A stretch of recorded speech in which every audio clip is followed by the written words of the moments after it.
வணக்கம் மக்களே, நீங்க பார்த்துட்டு இருக்கிற 32 போஸ்டிங் யூடியூப் சேனல். இந்த வீடியோல நம்ம எதை பத்தி பார்க்க போறோம்னா, இப்போ எஸ்எஸ்சியோட ஓடிஆரோட ஐடி பாஸ்வேர்டு மிஸ் ஆயிடுச்சுன்னா அதை எப்படி வந்து ரெக்கவர் பண்றது, அதை தான் இந்த வீடியோல பார்க்க போறோம். ஓகே, ஃபர்ஸ்ட் ssc.gov.in அப்படின்னு போட்டு இந்த வெப்சைட் ஓப்பன் பண்ணிக்கோங்க. எஸ்எஸ்சியோட அஃபீஷியல் வெப்சைட். இதை ஓப்பன் பண்ணி மேலே ரெட் கலர் பாக்ஸில் இருக்கு பார்த்தீங்களா, லாகின் ஒரு ரிஜிஸ்டர், அதை கிளிக் பண்ணுங்க. லாகின் ஒரு ரிஜிஸ்டர் உள்ள வந்துட்டீங்கன்னா இங்கே பார்த்தீங்கன்னா ப்ளூ கலர்ல ஃபர்காட் பாஸ்வேர்டுங்கிற ஆப்ஷன் இருக்கு பாருங்க, அதை கிளிக் பண்ணுங்க.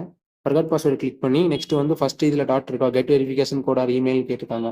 அதில் வந்து கன்ஃபார்ம் கிளிக் பண்ணுங்க. கன்ஃபார்ம் கிளிக் பண்ணி நெக்ஸ்ட் இங்கே உள்ளே வந்தீங்கன்னா உங்களோட டேட் ஆஃப் பர்த் கேட்குறாங்க, அங்கே டேட் ஆஃப் பர்த் என்ட்ரி பண்ணுங்க. அடுத்து 10th educational board exam name board name கேட்டிருக்காங்க. அதில் பார்த்தீங்கன்னா Tamil Nadu board of secondary education அப்படிங்கிற ஆப்ஷன் கிளிக் பண்ணுங்க.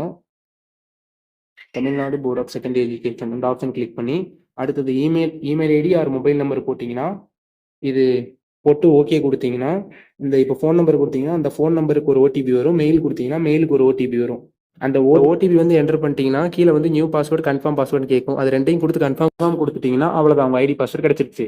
இதே மாதிரி யூஸ்ஃபுல்லான தகவல் தெரிஞ்சுக்கணும்னா நம்ம சேனல் சப்ஸ்கிரைப் பண்ணிடுங்க.